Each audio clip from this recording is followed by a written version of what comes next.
This is Ashley Newby, and you're listening to the Black Studies Podcast, a Mellon Grant-sponsored series of conversations examining the history of the field. Our conversations engage with a wide range of activists and scholars, senior figures in the field, late doctoral students, cultural workers, political organizers, and everyone in between in order to explore the cultural and political meaning of Black studies as an area of inquiry and its critical methods. Hello, and welcome back to the Black Studies Podcast. Today, we have Dr. Jessica Marie Johnson, who is an associate professor in the Department of History at Johns Hopkins University. She is a historian who focuses on Atlantic slavery and the Atlantic African diaspora. Her book, Wicked Flesh, has won several awards, including the 2021 Laura Romero First Book Publication Prize at the ASA, the 2021 Wesley Logan Prize from the American Historical Association, the 2021 Rosalind Terborg Penn Prize for Outstanding Original Scholarship on Gender and Sexuality in the African Diaspora, and the 2021 Frank L. and Harriet C. Owsley Award for the Best Book in Southern History from the Southern Historical Association. Thank you so much for joining us today, Dr. Johnson. Thank you for having me. So I know that you do a lot of work, not just on Atlantic history and the Atlantic slavery, the slave trade, but also just in digital humanities. And you have a lot of projects going on right now that have to do with the digital humanities. So I'm sure that there are a variety of ways that you can speak to this question. But I want to start by asking you, what got you into Black studies? So, if I'm honest, first of all, thank you so much for having me. It's great to be here. I'm always really excited to talk about Black studies, Africana studies, African American studies, whatever ways that we want to think about it. One of the things that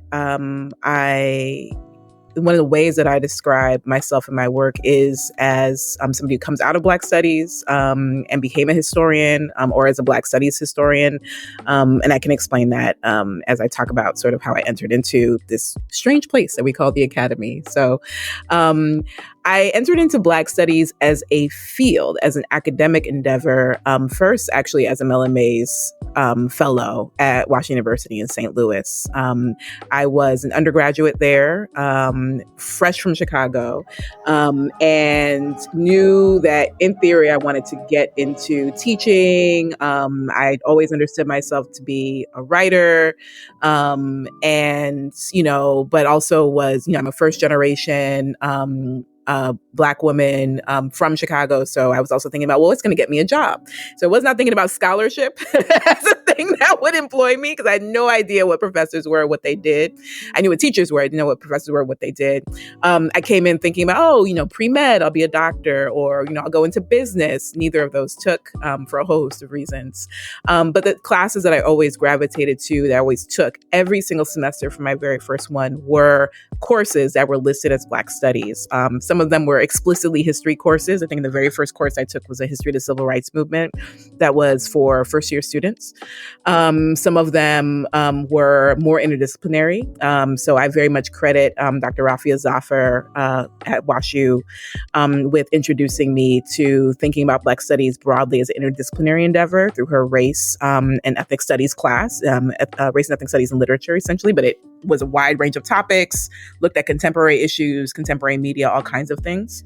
And so when I realized and got to where I had to declare my major and I hadn't quite connected with pre-med or education or business, but I had absolutely connected with Black studies, it was a very obvious choice. And that actually ended up being my major with a minor in English literature. So as an academic, that's how I entered into Black studies.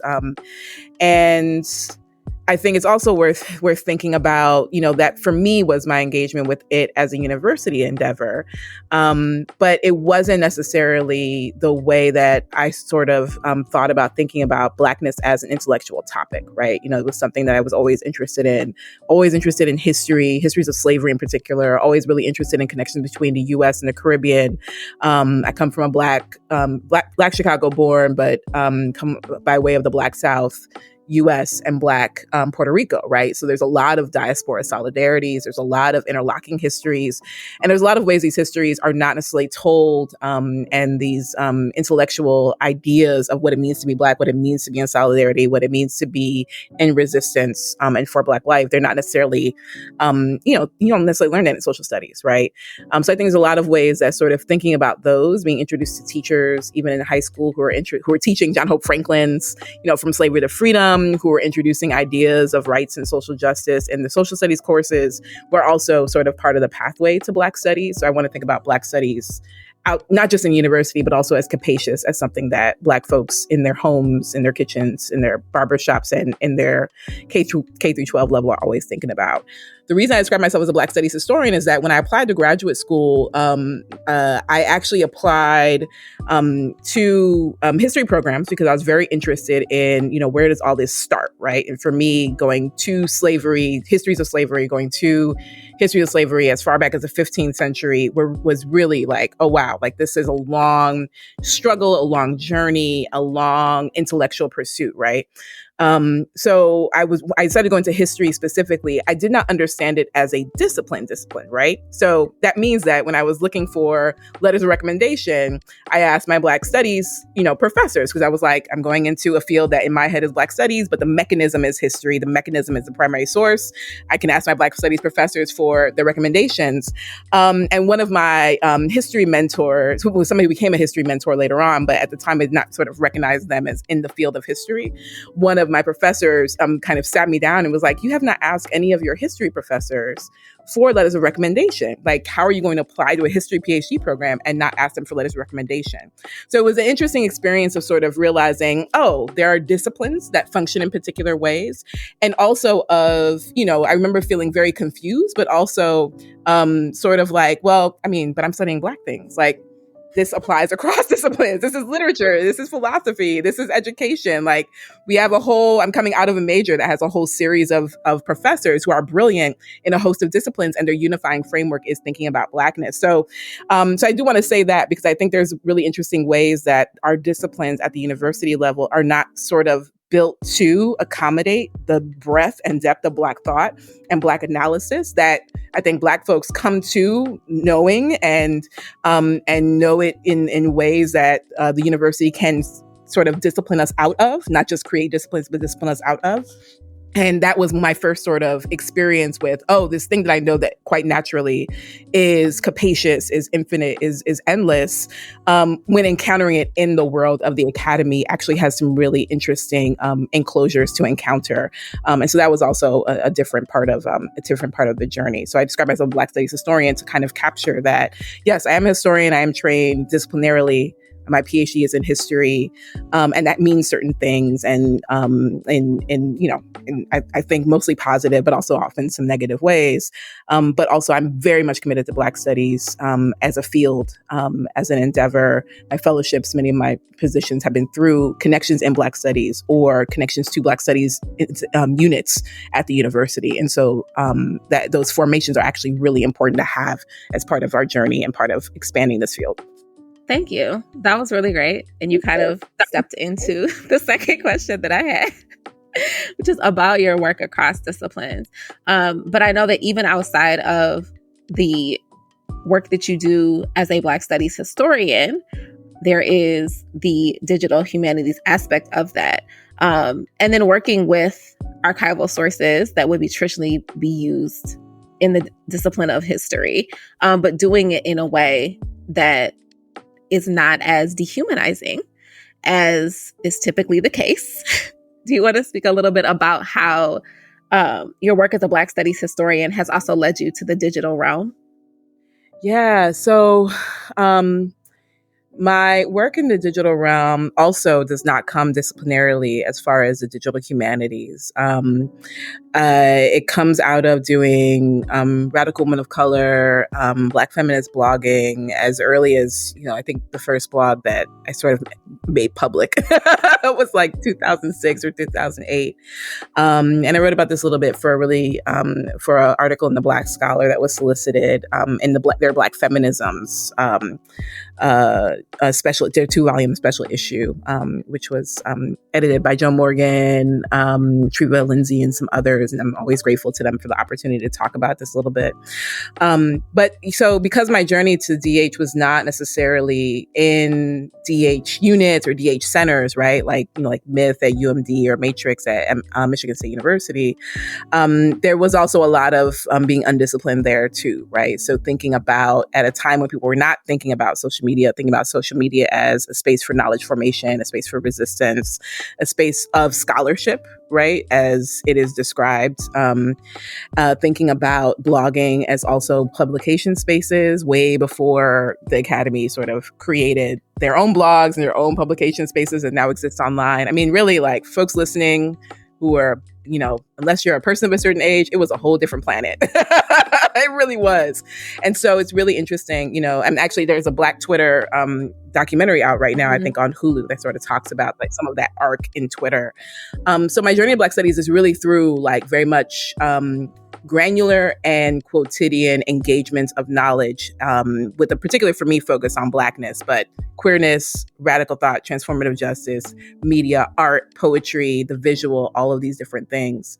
And I think that combination with thinking about histories of slavery really influenced me, right? In thinking about how do I engage with an archive in which I know through my experience engaging with this world of radical women of color thought, transformative thought, radical media, that people are often speaking about really important topics and theorizing social justice and resistance, and they're not necessarily being heard by the major media platforms or the major institutions or the major political magnates, right?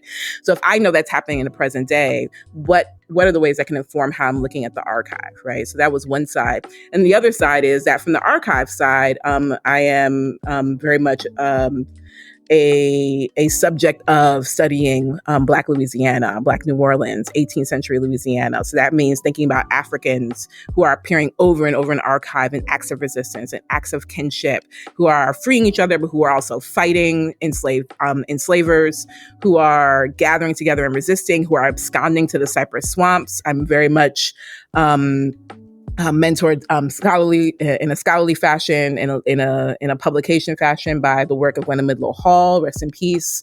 And so if I know, again, same thing, if I know that's happening in 18th century context, in a context of centuries ago, then how can I not see that happening in the present day? So these two things inform each other, and they're not disciplinary, right? Like, so for me, the tool of the trade is the primary source, because I'm really interested in how primary sources operate, how they're created, the information in them, the archives that they're in.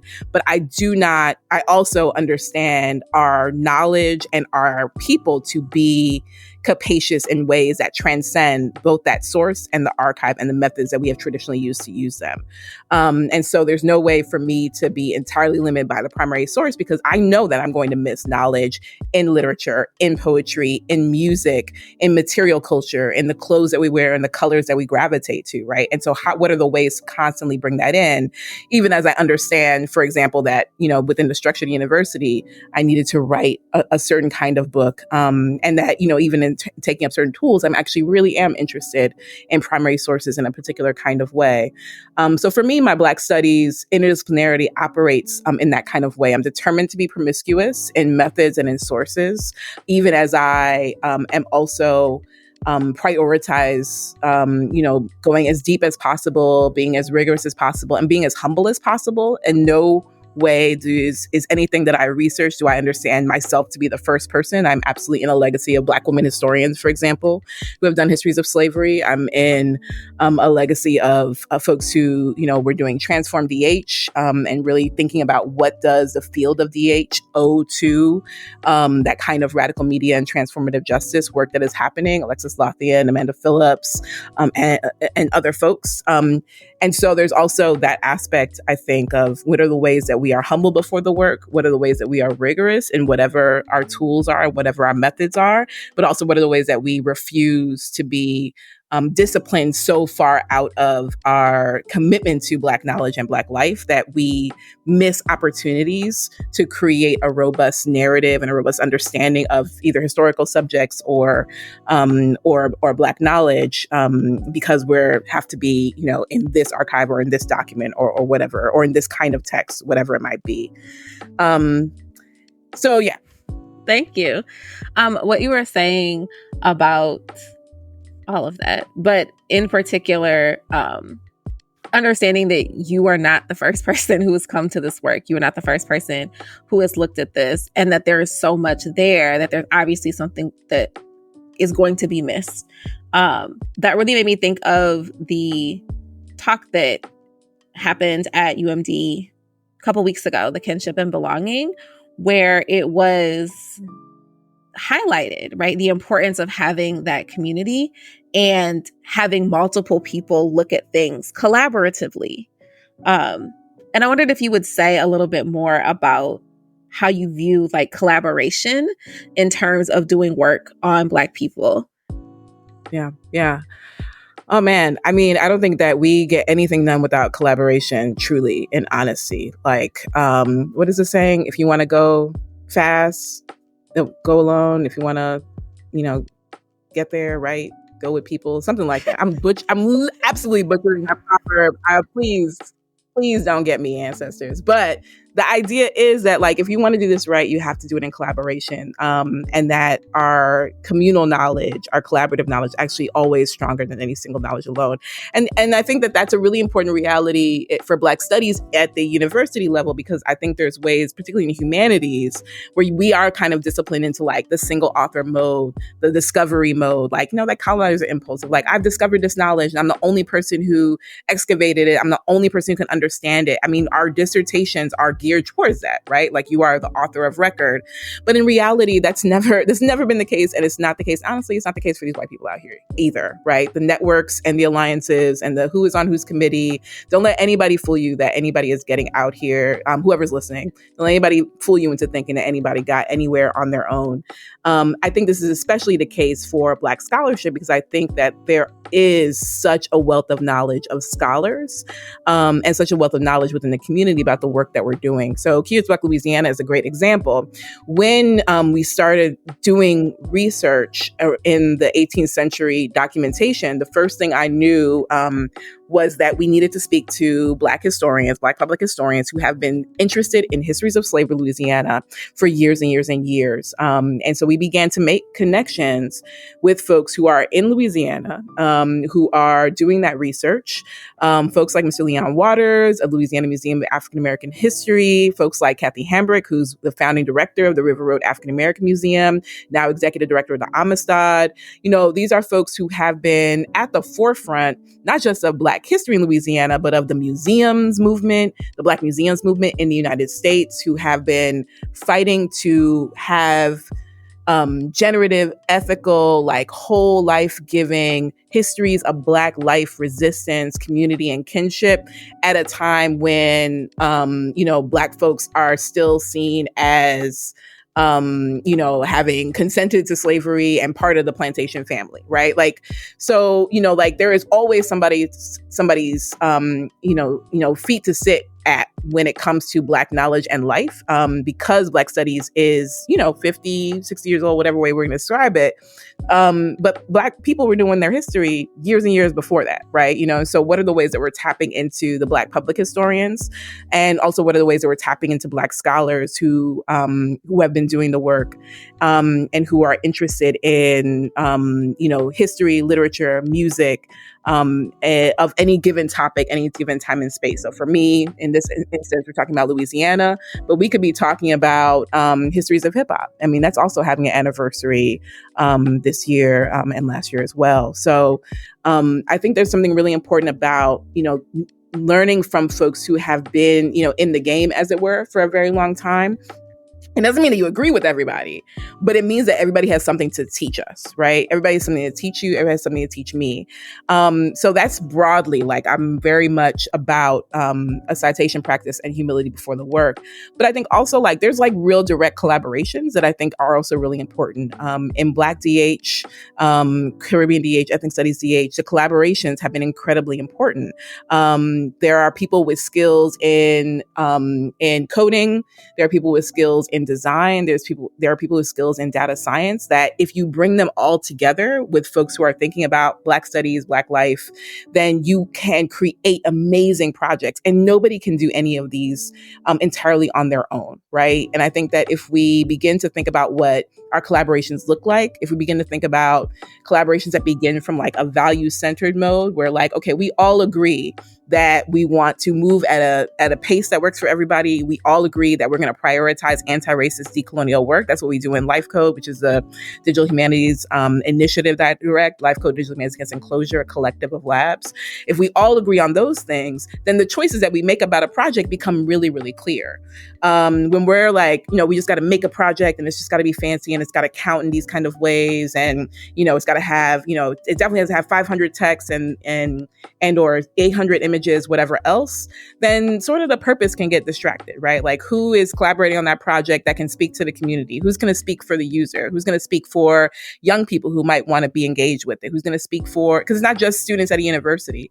So collaboration, I think, is really, really key. It's a thing that is not easy and is a thing that has to be embarked upon every day. Like every day you have to be thinking about, what are my collaborations looking like? What is the community that we're building look like? And how is that modeling the world that we're trying to create as much as the individual project itself is also modeling that. Thank you.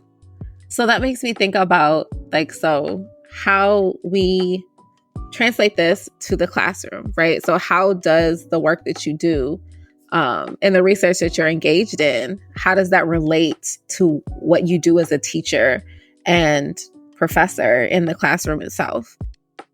Oh, man. We have a blast. That's what happens, because when we start taking seriously. So for me, I think the university classroom can be a really hard space to learn in if you are trying to think about creating ethical worlds, right? I think there's ways that the classroom itself, its positioning on a university campus, the mechanism of grades and grading, the reason that folks come to a class, whether it's for majors or credit or whatever else, I think it can create a set of hierarchies that themselves cloud what the real purpose of, let's say, a collaborative DH project on Black studies is, which is, what are we doing for Black life today? I mean, that's what we should enter the classroom every day asking. What are we doing for Black life today? How is, at the end of the semester, whatever we create going to, either go off and contribute to Black life, Black resistance, or continue on into the next semester. And so for me, sort of abandoning a lot of those as modes of engagement and thinking about, what are the ways that we're all contributing something to the project? What are the ways that we're engaged in research together, right? There are things that I offer as somebody who has been thinking about any given topic for a long time, like histories of slavery. I've been thinking about it for years at this point. There are things that I offer, and my job is to offer those, scaffold information that you might need, whether that's in articles, whether it's in websites, podcasts, arts, and to think about who so if I'm thinking of Baltimore, who in Baltimore I might be able to connect you to. Are there exhibits at the museum? Are there artists that can come into the classroom, either virtually or in person? Are there places in the city that we can go, that we can begin to engage in what the city itself has to offer this question? That's my job, right? So it's not like I'm a teacher. I am here to kind of, expose you to all the different kinds of knowledge that I have, but you're also here to teach me as well. Like, what are the ways that you're thinking about this topic? What are the, I remember, this was not in a classroom setting. This was with one of the organizations that we partner with in Life Code New Generation Scholars. We were talking about histories of slavery and the slave ship, and one of the things they began to bring up in their experience was looking on TikTok, which in my old elder age, I was like, TikTok is a thing that I am still, learning about. So I'm learning from them. Like, oh, not just tell me about TikTok, but also like, what is Black history like on TikTok? What are people talking about? What are the ways that people are thinking about Blackness on TikTok? What are the ways that the stitch, the cut, the comments, the music that's available, the different edits are all part of a kind of engagement with Black knowledge and knowledge creation that is about thinking about where your attention goes, what ways a topic might be compared to a topic, an art topic might be compared to a contemporary moment. What are the ways that there's a whole archive of culture, past and present, not just on TikTok, but on YouTube, on IG, that is available and accessed, and how are those being mobilized to create new knowledge? What is the operationalization of the remix? Like, they're teaching me that. Now, they don't necessarily put it in those terms because they're not necessarily thinking about it that way, but I know that's what they're doing. And so then my job is to be like, listen, this is the deep knowledge work, the deep theorization you are doing here right now. And so I think that is, I think thinking about roles in a classroom becomes really important. We just did the social change framework workshop in the Diaspora Solidarity's lab, one of the labs I direct, which is created by Deepa Iyer. It's the building movement project on all platforms. And one of the things they talked about are what are the kind of roles that people have. And so in that, one of the roles that I think about even in the classroom is like, I'm a guide. And, other folks in the classroom are also part of, thinking about different aspects of this information, being in charge of it, being charged to share it, to go deeper into it, to bring something back to the classroom every session we have. And in the end, think about how they, at the end of the class, might move into the world and be seeds for some other kinds of for continued knowledge formation that we're creating, or some other new knowledge that they also want to create. Now, this doesn't always work, of course, right? I think there's ways, again, that because the university classroom is what it is, folks will lean into, not engaging the work, not wanting to be exposed, not wanting to be uncomfortable, and wanting something that's like, oh no, here are clear guidelines for this is when I turn into work. This is what this is what the work is. I just want to take an exam, blah, blah, blah, blah, blah. And I think that that's fine. And when I think about my experiences just as a student years and years ago, I also think about, my own resistance to different ways of being, which I think are very important to, if we're going to create a new world, we've got to be in that too. I think of my own resistance to different ways of being. And I think about the ways that, and as I reflect on those, how important those moments were and also how hard they were. So I also want to be generous to the students of today, because it isn't easy. It's a really hard world right now. It's hard to figure out where to land. And, while teachers are also having a hard time figuring out, okay, how do we create classroom spaces, curriculum, and experiences for students that expose them to these ideas and help them, have the tools that they need after the classroom is over. Students are also trying to figure that out too. So shout out to y'all. Also shout out to everybody in the encampments, because that's what's happening right now. Free Palestine.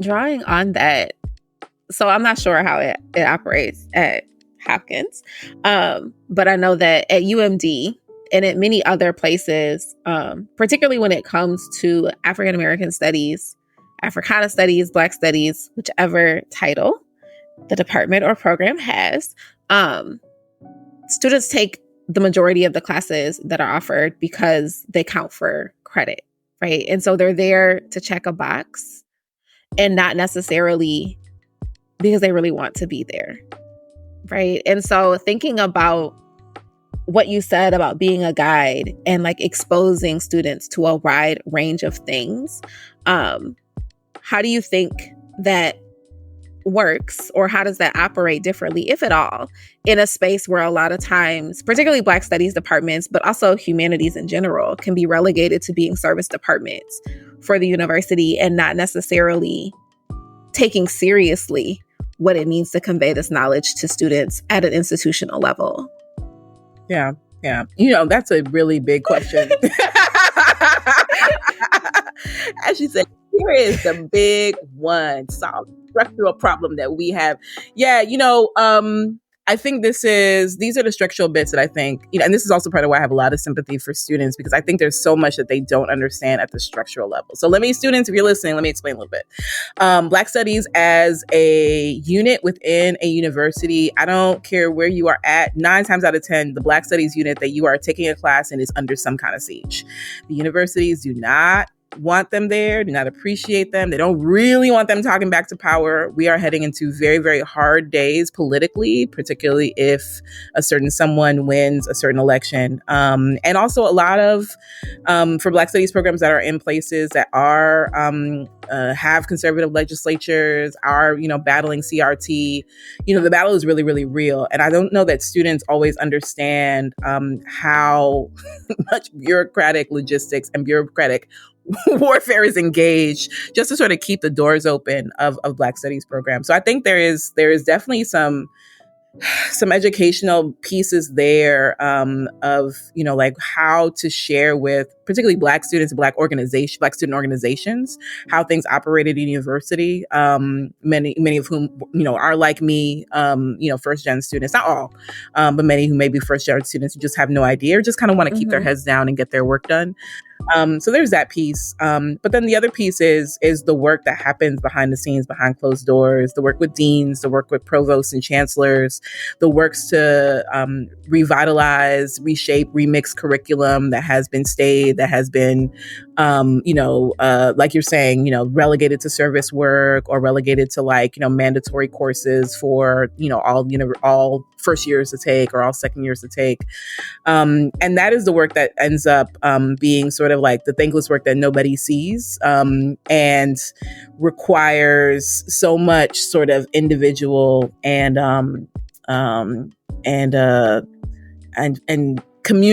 community, but like I'm thinking of like the Africana Studies department or program or center that it is buy-in to really shift and change. And there's no really good answers to that. At the organizing point, I do think students still have a lot of power.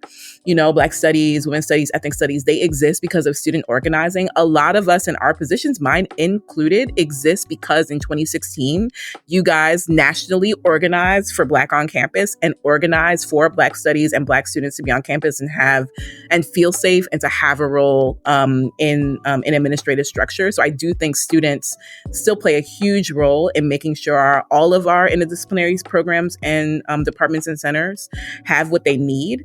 And I think that understanding some of what that is includes funding, of course, for those units that do want to do so, include departmentalization, include hiring faculty who are Black Studies or are coming from Black Studies, degree programs, and include making sure that that folks have the authority and power over their own curriculum and over their own units that they need in order to make the changes that they have.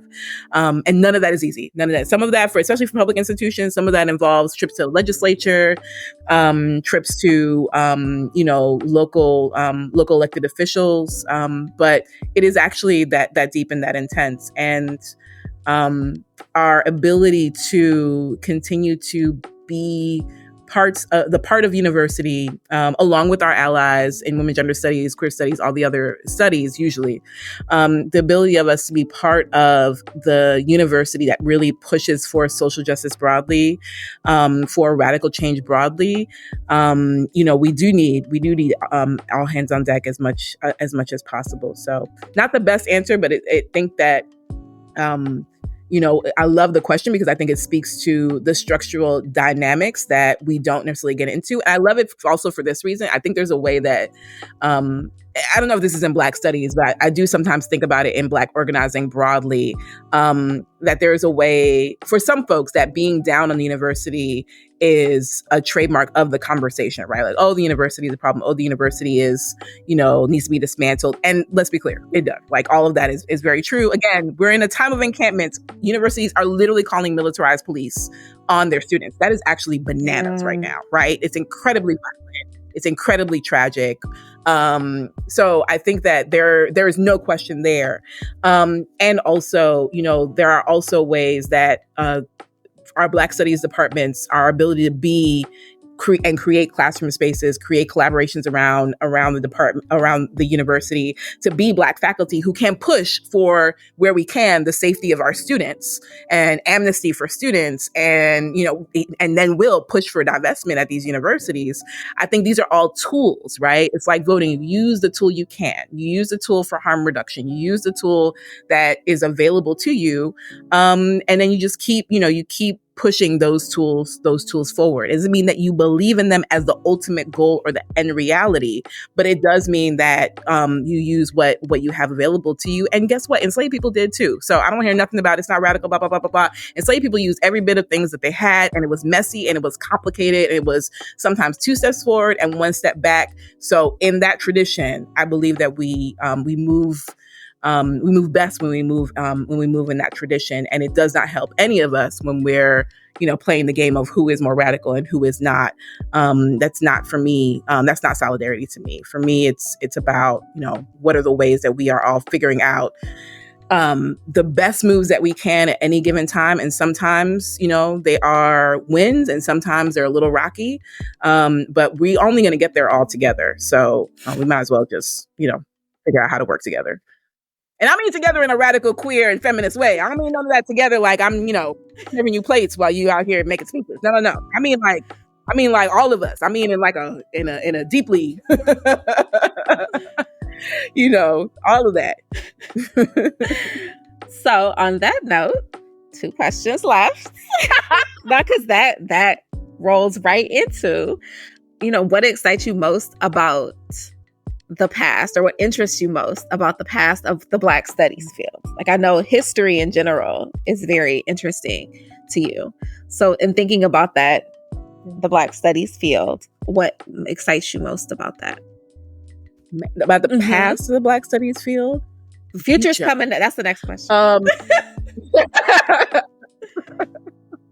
It's funny. I think the answer will be, well, is that true? I was going to say the answer for me, the past of Black studies,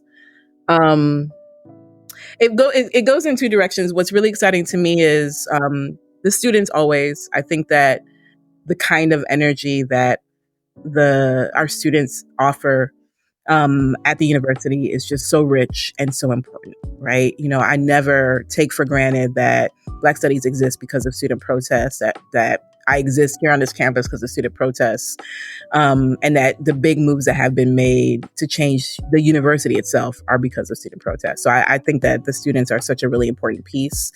But I'm also really, so there's that. I think the past of Black studies, I think for me, the debates are really juicy. Like, never let it be said that scholars are not, interesting, messy, flagrant in so many rich ways. Like, I was going back and doing some research for the next book project and looking at some of the debates around that Blassingame and Woodson were having about Phillips and Fogel and Engerman. And, they were talking about, they were talking from Black studies spaces and thinking about Blackness and all of its iterations. I was like, oh, y'all are messy, but in the best ways, like the fight for how to talk about Black people, like the literal nomenclature, the fight for Black life, the fight for, when and where we're bringing in the community, when and where we're invoking, non-textual elements, including spirit.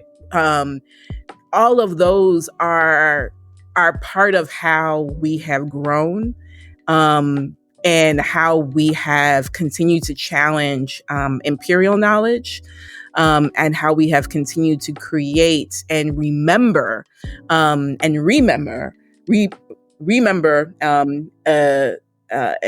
thinking of rememory, how we create and remember knowledge-making strategies that have been erased in the academy, but also that, can remain present with us, right? So I'm thinking about the ways that, as contentious and sometimes really, really hard some of the debates in Black studies have been, whether it's about feminism, whether it's about the place of Black queer people, Black trans thought, whether it's about form, right? Is it going to be language that is accessible or not, right? Like the whole, like Barbara Christian's Race for Theory, right? Like whether it's about, ways of knitting together. And I tell you, as I'm speaking, I realize I'm very humanities when I'm thinking about Black studies, but the knitting together of art, literature, visual and non-visual and textual forms, all of those move us forward into really fascinating spaces of engagement. And I find that to be really, really exciting. So yeah, now I'm finding that's the past. I'm finding that in hindsight, in present day debate, sometimes that can be really contentious and hard, and conflict is hard, but I don't know. There's always, whenever we're talking about Black things, I'm always like really excited. Like I'm always like, oh yeah, there's something interesting happening here, even if I completely disagree with whatever it is you're saying.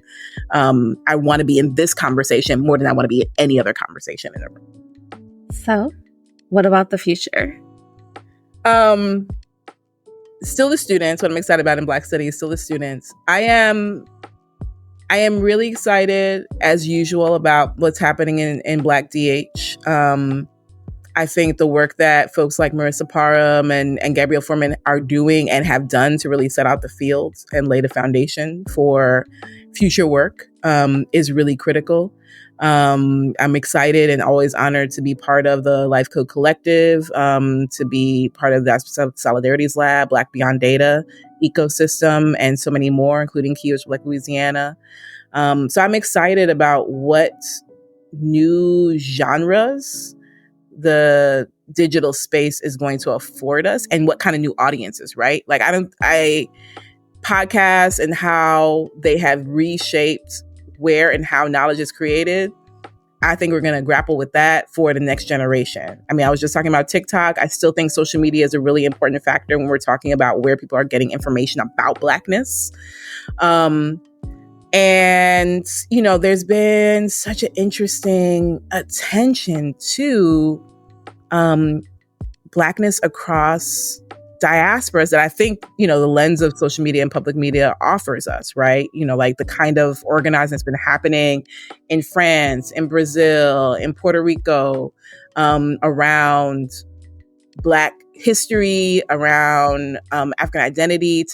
I think it's today, the day that we're filming, is the day that in Puerto Rico, organizers and organizations have galvanized around, being able to wear your natural hair Nice. out, and not be persecuted for it, and not be subject to job discrimination and other kinds of discrimination for it, and that is happening right now. So I think there's something really interesting happening around the ways that that Black studies might engage in the public of Blackness. And I also think that there's some really interesting things around that as a challenge, right? Like I am deeply skeptical of, but also fascinated by the things that are happening with AI. Why did I just flash on the battle last week with Kendrick and Drake? We won't get into it. If you don't know about it, go look up Euphoria. Go listen to that a few thousand times like I have. But thinking about AI and hip hop, right? AI in the culture, AI in Black art, right? Like that has been a conversation, and that we can be at a place to have that as a conversation around who has sovereignty over our culture, our image, our data is deeply important. I think that's a really critical space for Black studies, Black humanists, Black social scientists to be engaged, Black policymakers to be engaged in. So I'm really excited. I think is definitely where I'm at. A little apprehensive because as always, the present is different from hindsight. So I'm like, we're experiencing it. There's a lot to come up against. But I am excited about that. I'm also excited to see all of the different solidarities that Black studies departments, programs, organizations have been doing across issues, right? So Palestine being one really good example right now. So many solidarity statements being issued by Black studies departments, Black studies programs and centers, Black student organizations, African student organizations.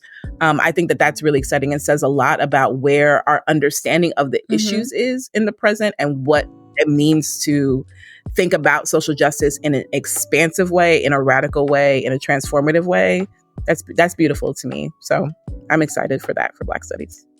Thank you.